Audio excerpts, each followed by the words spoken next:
Hi, I'm David John with General Produce Company in Sacramento, California. It's getting that kind of a year. Holidays are starting to come around. First thing we think when we see a pumpkin is Halloween.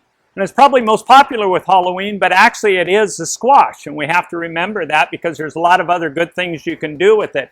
This year crop, the good thing is it looks very, very nice. The heat wave we've recently had in California has not affected the crop a lot. They still had them on the vines, and most of the foliage was still covering them. So the coloring held up real well, and the product is looking good.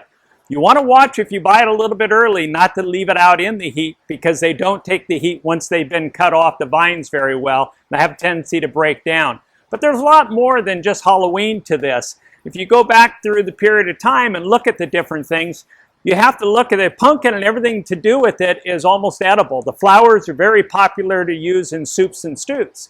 The seeds, we all have fun carving them out and drying them in the oven and making some nice snacks out of it. You can buy them, very healthy for you.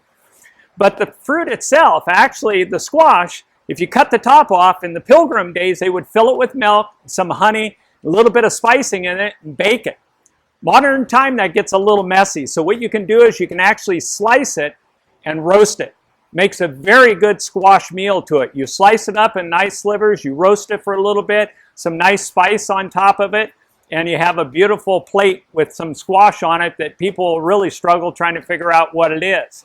So not just the pumpkin pies, you also have a main meal that can come out of this. So remember, when you're buying your Halloween pumpkin, you want to buy your one for your dessert to make your pies, and one extra one to take home and make squash out of it for your meal too.